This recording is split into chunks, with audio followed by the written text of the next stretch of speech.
습니다. 이렇게 정장 차림으로 와 보니까 좀 쑥스럽네요.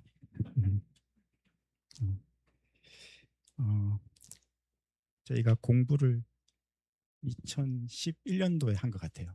그래서 꽤 많이 시간이 지났는데,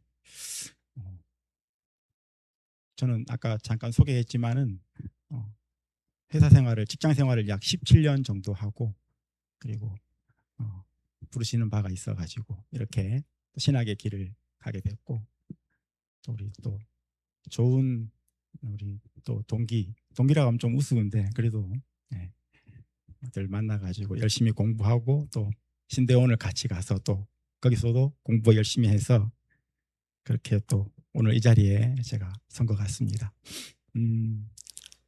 제가 교회에 와서 참 느낀 거는 제가 참 좋아하는 분위기예요. 어떤 분위기냐면 아마추어 같은 분위기. 예.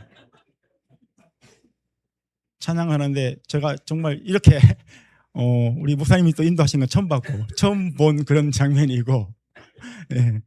너무 좋습니다. 근데 보통 교회들은 막 온갖 악기와 그리고 또 세련된 그런 찬양팀으로 이렇게 예배를 준비하고 하는 것을 보면서 거기에 대해 익숙해져 왔는데, 한편으로는 늘 이런 모습을 갈망해 왔습니다.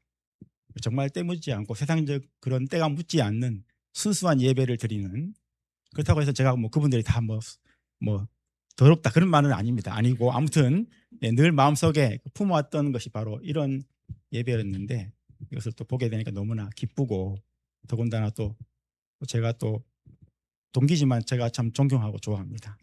늘 복음 안에서 또 말씀으로 또 말씀 안에 서기를 또 원하는 그러한 목사님이시라 갖고 제가 꼭 한번 또 이 교회 가서 여러분들을 만나고 또 이렇게 말씀을 한번 전해주고 싶었습니다.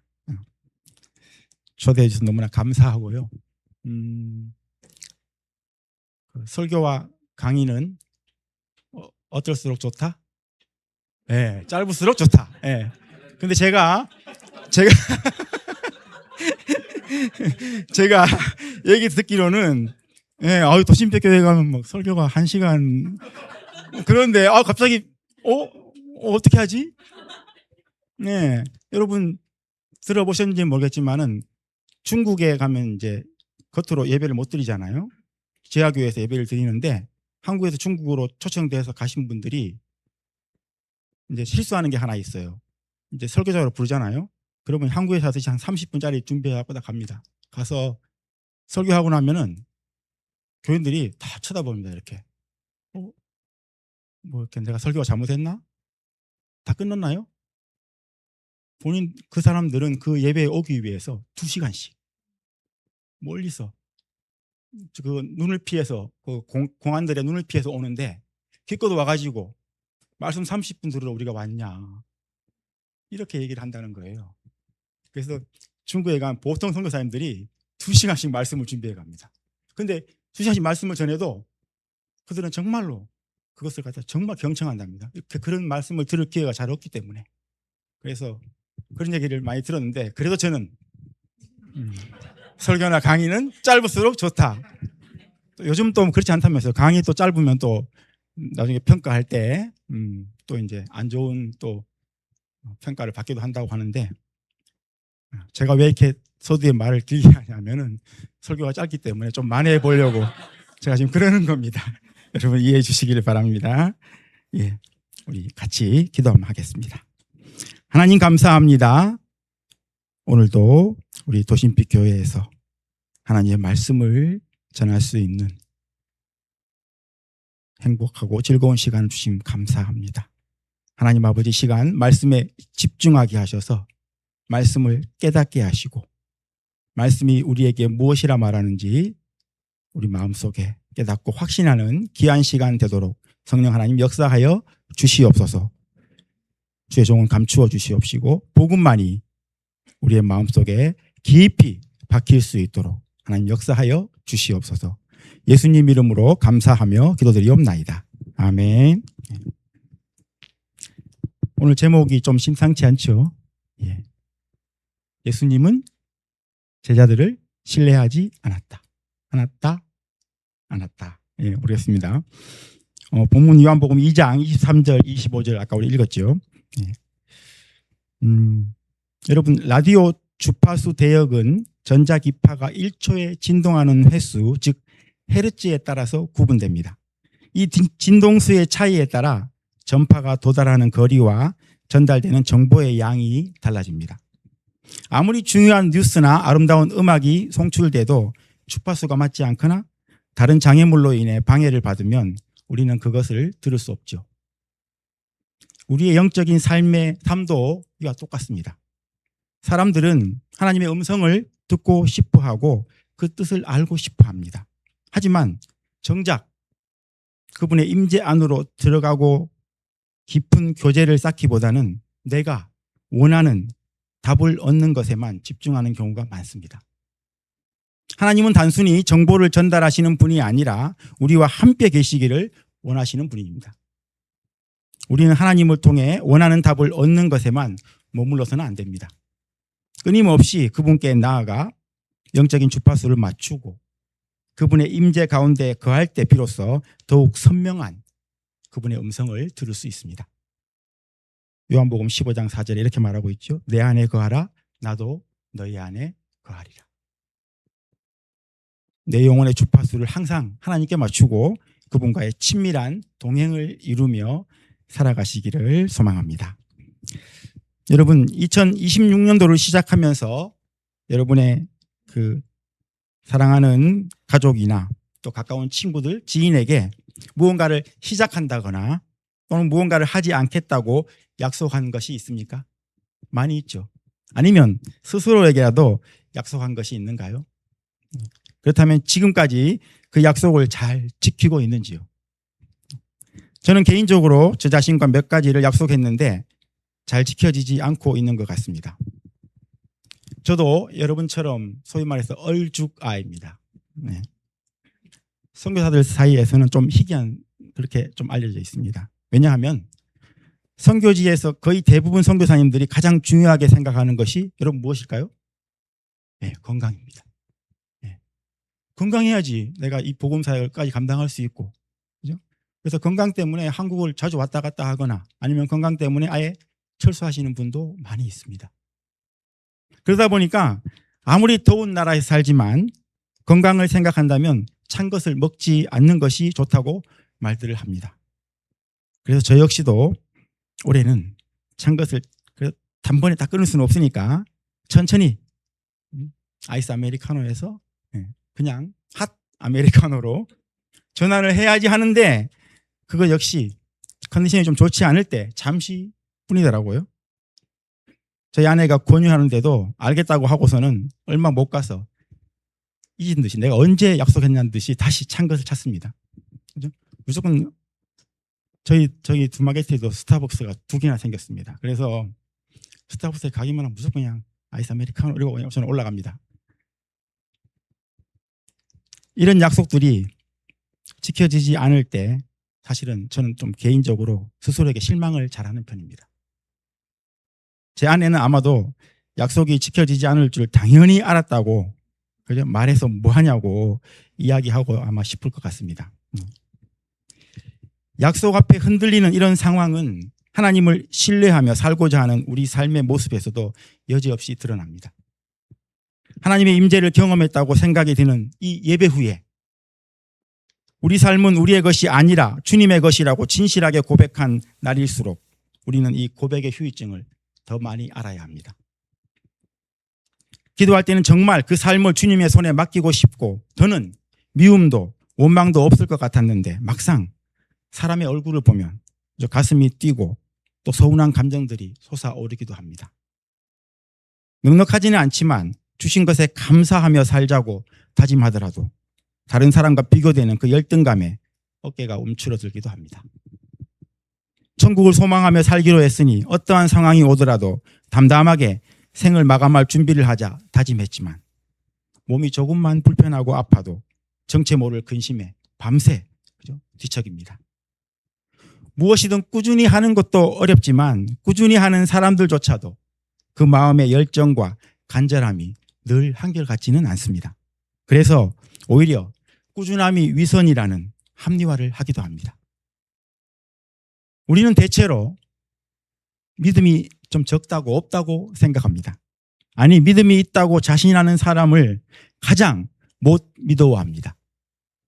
인간의 마음은 참 간사한 것이라서 마음은 언제든지 변할 수 있다는 것과 마음은 진실하다 할지라도 마음이 원하는 대로 실행할 수 있는 능력이 없다는 것 때문에 사람을 믿을 수가 없습니다. 누가 저에게 저는 목사님을 믿습니다 라고 말한다면 참 감사한 말이지만 그래요?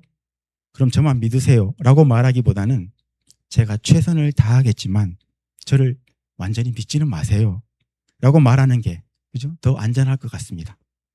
그래서 애써 사람은 뭐라고 합니까? 신뢰의 대상이 아니라 사랑의 대상일 뿐입니다 라는 말로 그 상황을 넘기려고 합니다. 물론 또 이렇게 말하면서도 누가 저를 믿지 못한다고 하면 여러분 어떻습니까? 예, 엄청 섭섭합니다. 그런데 오늘 본문을 보시면요. 사도 요한이 예수님이 제자들을 믿지 않았다고 했습니다. 어디 그런 말이 있습니까? 예, 있습니다. 요한이 이 말을 왜 했는지 또 예수님이 왜 그러셨는지 그 마음을 헤아리기가 그리 쉽지 않아서 오늘 본문에 대한 해석도 아주 다양합니다. 여러분 요한복음 2장은 처음에 어떤 사건으로 시작합니까? 예, 이 물을 포도주로 만드는 그 사건이 시작됩니다. 예수님이 가나에서 혼인잔치에 가서 물로 포도주를 만드는 첫 번째 표적을 행하십니다. 물이 포도주로 바뀌는 그 엄청난 기적이긴 했지만 여러분 그냥 물이 포도주로 바뀌면 뭐 하나님 능력 할 수 있겠지. 예. 제가 이렇게 조사해 보니까요. 그게 뭡니까 이게? 분자가 바뀌는 것이요. 엄청 의해요. 정말 창조의 사역이라고 하더라고요. 그게. 이게 바뀌는 게 쉽지 않대요. 그러니까 창조. 그러니까 새로운 것을 만들어내는 것과 똑같은 그러한 사역이랍니다. 물이 포도주로 바뀌는 그 엄청난 기적이긴 했지만 바뀌는 것이 그것을 직접 경험한 사람들은 포도주를 떠서 연회장에게 갖다 준 하인들 뿐이었습니다. 하인들조차도 신기한 마술인가? 마술 정도로 아마 생각했을지도 모릅니다.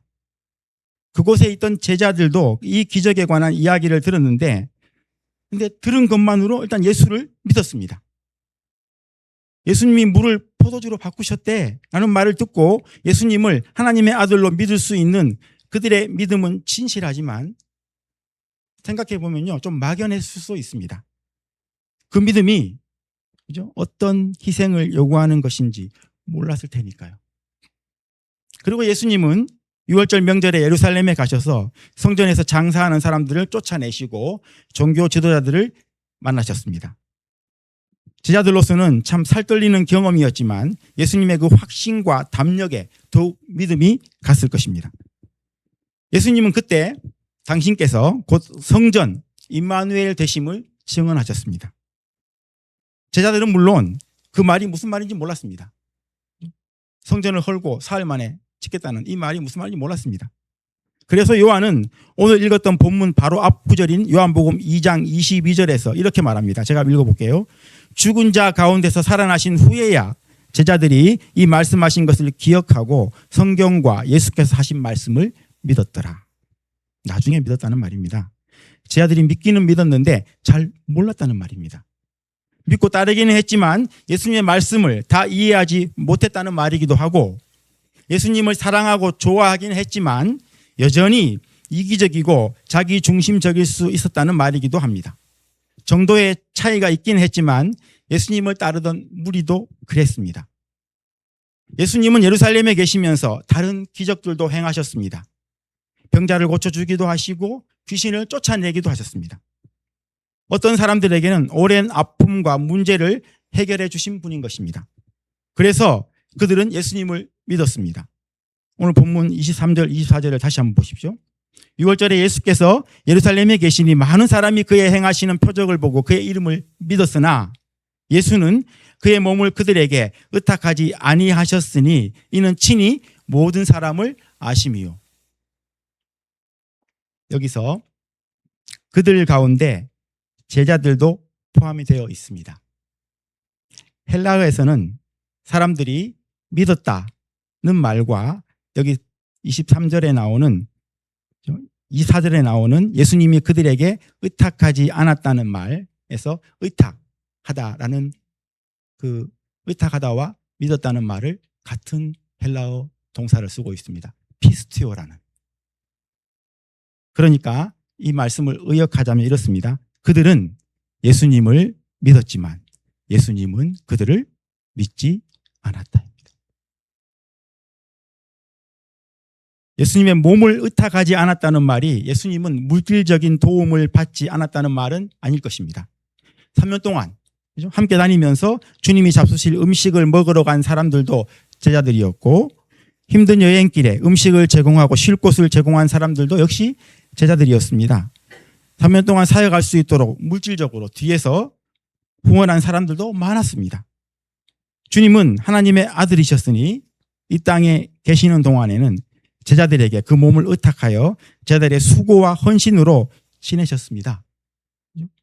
돌을 떡으로 만들어 드시고 잔디를 전기담요로 만들어 지내신 것이 아니라면 3년 공생의 기간에는 제자들을 많이 의지하셨더라든지 공생의 기간에 제자들로 인해 든든해 하셨더라라고 말하는 것이 맞습니다.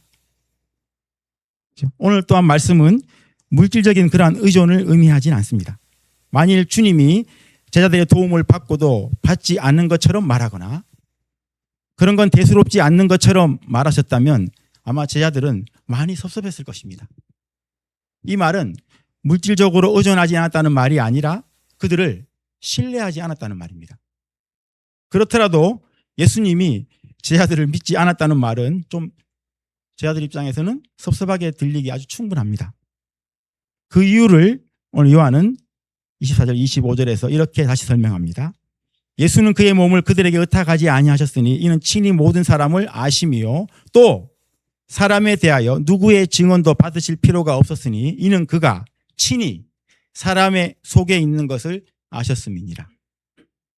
여러분, 여러분의 마음속에 사람 속에 있는 것이 무엇입니까? 진실함이요? 정직함이요?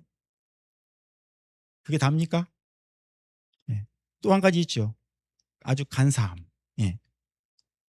예레미야가 증언한 대로 만물보다 거짓되고 부패한 것이 사람의 마음입니다. 예수님도 잘 아셨습니다. 그래서 이렇게 말씀하셨습니다. 혹시 마태복음 15장 11절 19절 말씀 준비되어 있습니까? 예. 한번 띄워주십시오. 우리 2절 연속으로 같이 읽겠습니다. 시작. 입으로 들어가는 것이 사람을 더럽게 하는 것이 아니라 입에서 나오는 그것이 사람을 더럽게 하는 것이니라.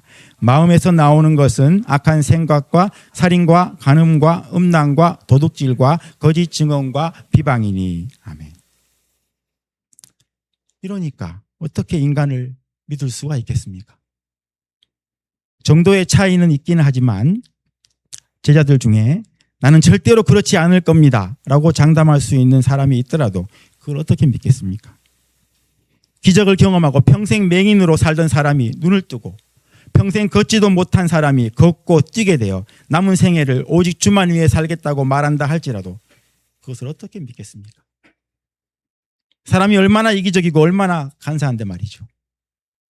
그러니 그들은 예수님을 믿는다고 난리치지만 예수님은 그들을 믿지 않은 것입니다. 여러분은 예수 믿고 변했다고 말하는 사람들, 흔히 은사와 은혜를 경험하고 새 사람이 되었다는 사람들을 여러분 믿을 수 있습니까? 예, 믿지요. 근데 혹시 이런 마음이 들지 않습니까? 그래, 얼마나 가나 보자. 또 한 얼마나 가나 보자 이런 예언이 적중하지 않은 적이 있습니까? 아마 적중하지 않은 적도 있을 겁니다. 정말 잘 믿어서 끝까지 믿어서 믿음을 잘 지킨 사람이 있는가 하면 아마 대부분의 사람들은 그죠? 그래 얼마나 가나 보자 이러면 거의 적중합니다. 얼마나 못 갑니다. 예. 겉으로는 신실할 것 같지만 그 마음속에 여전히 남아있는 인정받고 싶은 그런 마음, 열등감, 교만, 이기심은 우리 모두가 다 잘 아는 바입니다. 그러니까 예수님은 그들을 믿고 의탁하지 않으셨습니다. 인간의 믿음이 별 볼 일 없다는 거야 다 아는 일인데 그렇다면 요한은 이 말을 도대체 왜 했을까요? 주님이 말씀하신 의미는 알겠는데 저는 사도 요한의 그 의도가 매우 궁금합니다. 그래서 두 가지 정도로 생각이 들어서 여러분에게 말씀드리겠습니다. 우선 그들의 고백은 불완전한 것이라서 예수님의 제자들의 고백의 진실성을 믿을 수 없었는데, 여러분의 고백은 진실한가를 묻는 그러한 교훈적인 의도로 이해할 수 있습니다. 제자들이 예수님을 메시아로 고백하고 예수님을 만났다고 자랑하듯 말하기도 하지만 예수님을 3번 부인할 사람? 그죠? 베드로지요? 나중에 입고 있던 옷도 벗어버리고 도망갈 인물임을 아셨기에 그들을 신뢰할 수 없다는 의미로 이해할 수 있습니다. 그렇게 그들은 형편없는 사람들이었고 신뢰할 수 없는 사람들이었습니다. 그렇다면 이 말씀의 의도는 너희는 그러지 말라는 것입니다. 너희는 나를 배반하지 말라. 내가 너를 믿도록 하라. 너희는 예수님이 믿을 만한 사람이 되라는 것입니다. 그런 의도가 아주 없다고 말할 수는 없겠지만 그런 의도라면 또한 저는 솔직히 도전이 되기보다는 약간 좀 위축감이 생깁니다. 제가 이런 제자들보다 더 나은 믿음을 가져야 한다는 것은 인정하겠지만 솔직히 자신은 없습니다. 여러분 자신 있습니까? 예수님을 따르던 12제자보다 더 나은 믿음을 가질 자신이 있습니까?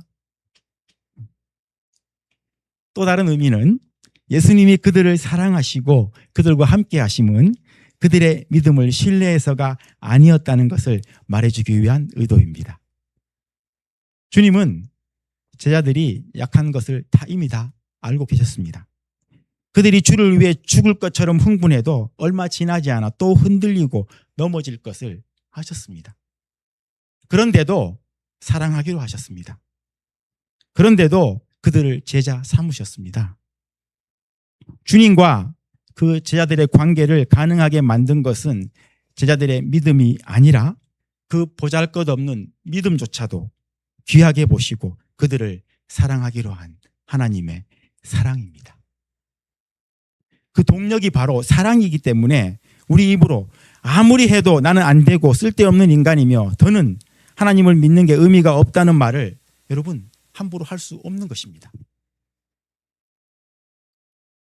대부분의 학자는 사도 요한이 이 말을 그 다음에 나오는 니고데모와의 대화와 연관짓습니다. 니고데모는 주님이 행하신 일을 보고 충격을 받아 밤중에 뜨거운 마음으로 주님을 찾아왔습니다. 평생 하나님을 섬긴 그 니고데모였지만 예수님의 말씀을 이해할 수 없었습니다. 니고데모의 지식은 전혀 영적이지 못했습니다. 니고데모는 하나님을 믿는다고 하면서도 하늘에 속한 일들을 생각하지 못했습니다. 하지만 하나님이 세상을 사랑하사 독생자를 주셨다는 엄청난 복음의 소식을 들은 것은 바로 그 니고데모였습니다. 그 다음에 이어서 나오는 사마리아 여인도 마찬가지였습니다. 예수님이 영원한 것들에 관해 말씀하실 때에도 당장 물을 기르러 오는 것이 힘든 이 사마리아 여인의 관심은 온통 세상적인 것들이었지만 예수님은 그 여인도 사랑하셨습니다. 물이 움직이기를 기다리며 생명 없는 곳에 소망을 두고 살았던 38년 된 병자를 먼저 찾아가 그의 병을 고쳐주신 것도 바로 예수님이셨습니다. 저는 다시 한번 말씀드립니다. 사람들이 저를 믿지 못한다고 말한다면 아마 상처받을 것입니다. 정말 잘해보고 싶은 마음이 있기 때문에 여러 성도들과 또한 가족들, 지인들이 저를 믿어주면 참 좋겠습니다. 저는 목사님을 믿습니다 라는 말이 제게 큰 위로와 용기가 되는 것도 사실입니다. 하나님도 저를 믿어주시면 좋겠습니다. 하지만 저는 제자들이 주님을 믿었지만 주님은 그들의 믿음에 의탁하지 않으셨다는 말이 훨씬 더 위로가 됩니다. 경험하지 않아도 누가 말해주지 않아도 예수님은 제자들의 연약함과 미련함을 아셨습니다. 그래서 그 연약과 미련 때문에 제자들을 경멸하거나 버리신 것이 아니라 그럼에도 그들을 사랑하기로 하셨습니다. 제자들은 3년 동안 주님을 따라다녔지만 주님의 말씀을 다 이해하지 못했습니다. 그들의 믿음은 거짓된 것이 아니고 진실했지만 예수님이 그들의 믿음에 의탁하신 만큼 대단한 것은 아니었습니다. 그런데도 주님은 그 믿음을 대단한 것으로 보셨습니다. 왜냐고요? 사랑하기로 하셨기 때문입니다. 저는 여기 계신 대부분 사람들이 그죠? 자식된 입장이죠. 요즘 자식의 사랑은 부모의 사랑에 비하면 정말 아무것도 아니라는 생각을 많이 합니다. 저 역시도 예전에 그랬습니다. 자식이 아무리 효자라고 해도 그 자식을 향한 부모의 마음을 따라갈 수는 없습니다. 부모의 사랑에 비하면 부모를 생각하는 자식의 마음은 참 이기적입니다. 그런데도 부모의 사랑에 그 자식이 감동하기보다는 여러분 잘 생각해 보십시오.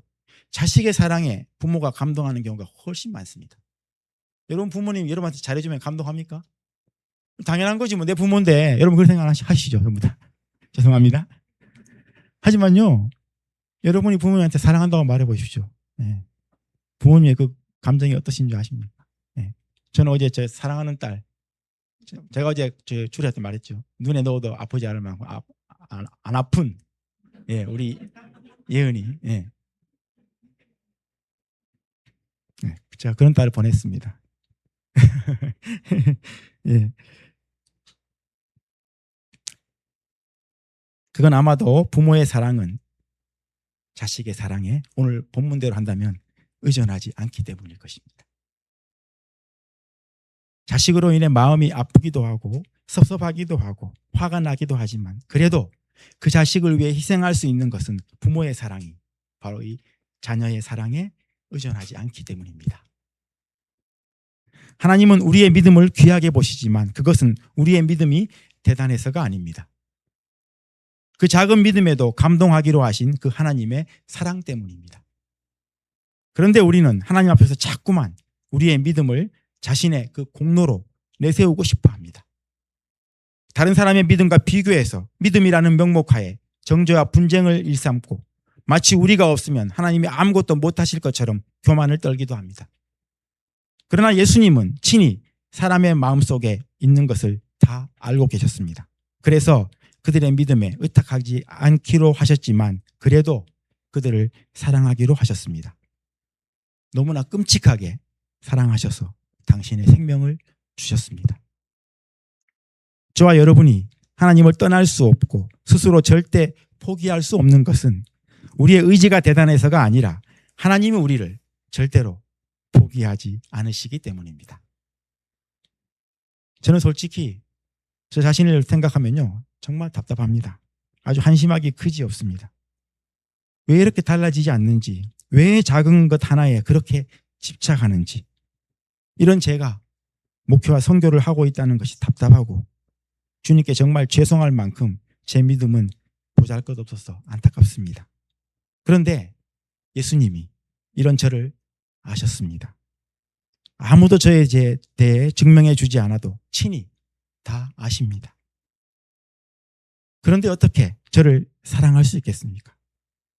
그런데 어떻게 저에게 선교를 하도록 하실 수 있습니까? 그래서 저는 주님께 감사할 뿐입니다. 평생 주님을 예배하고 싶고 주님을 섬기며 살고 싶습니다. 제 믿음이 좋아서가 아니라 주님이 저를 그렇게 받아주셨기 때문입니다. 어떤 사람이 노예시장에서 여자아이 한 명을 샀습니다. 그러고는 그 아이에게 너는 이제 자유의 몸이야. 네가 원하는 대로 해라 라고 말했습니다. 그 아이는 놀라며 정말 제가 원하는 대로 해도 됩니까? 라고 물었습니다. 그 사람은 그럼 되고 말고 너는 자유하니까 라고 말해 주었습니다. 그러자 그럼 제가 가고 싶은 곳은 어디든지 갈 수 있습니까? 라고 여자아이가 다시 물었습니다. 그 질문에 그 사람이 그럼 어디든지 갈 수 있지 라고 대답하자 여자아이는 이렇게 말했습니다. 그렇다면 저는 선생님을 따라가고 싶습니다. 여러분, 기독교에서 예배와 섬김은 권리와 의무, 자격과 실력으로 하는 게 아니라 자유, 은혜, 감격으로 하는 것입니다. 그래서 니고데모도 사마리아 여인도 38년 된 병자도 주님의 제자였습니다. 우리가 오늘도 하나님을 예배하는 것은 우리의 믿음이 좋아서가 아닙니다. 우리의 믿음은 믿을 만한 것이 못 될지라도 그 믿음을 귀하게 보기로 하신 하나님의 사랑 때문입니다. 주님이 제자들의 믿음을 의탁하지 않았다는 말 때문에 여러분 잘 아시죠? 하나님이 세상을 이처럼 사랑하사 독생자를 주셨으니 이는 그를 믿는 자마다 멸망하지 않고 영생을 얻게 하려 하심이라는 말씀을 들으면 믿음의 의무보다는 은혜에 더욱 감격하게 됩니다. 우리의 보잘것없는 믿음까지도 사랑으로 받아주신 하나님의 은혜에 감격하여 주님만 따르겠다는 그러한 고백을 드리며 나아가는 여러분의 하루하루의 삶이 되시기를 주님의 이름으로 축원드립니다.